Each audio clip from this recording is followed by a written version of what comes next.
என்னுடைய பேர் விநாயகர் ரமேஷ். நான் கோவில்பட்டியை சார்ந்தவன்.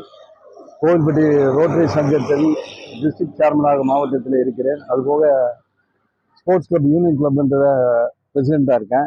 அதுமாதிரி பல்வேறு பொது காரியங்களில் என்னால் முடிந்த அளவுக்கு நல்ல பணிகளை செய்து வருகின்றேன். முக்கியமாக இந்த லிங்கம்பட்டி பகுதியிலே, அதாவது குலசேகரபுரம் ஊராட்சியிலே தமிழக அரசு இந்த சிட்கோ நிறுவனத்தை அமைத்து தந்ததற்கு முதலிலே முதலமைச்சருக்கு நன்றியை தெரிவித்துக் கொள்கின்றேன். அது மட்டுமல்லாமல் இங்கே இதற்காக முயன்ற நமது நாடாளுமன்ற உறுப்பினர் கனிமொழி அவர்களுக்கும், அமைச்சர் கீதா ஜீவன் அவர்களுக்கும் ரோட்டரி சங்கத்தின் சார்பாக மிகுந்த நன்றியை தெரிவித்துக் கொள்கின்றேன். இது வருகின்ற இந்த ஒரு சிட்கோ இங்கு வருவதனால் இந்த பகுதியே செழிப்படையும். பல்வேறு திட்டங்களை இந்த மாவட்ட நிர்வாகம் இந்த பகுதியிலே பல இடத்திலே சிட்கோ ஆரம்பித்து அனைவருக்கும் உறுதுணையாக இருந்திருக்கின்றார்கள்.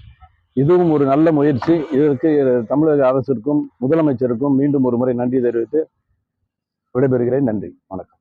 வெளியீடு உங்கள் செய்தி மக்கள் தொடர்புத்துறை.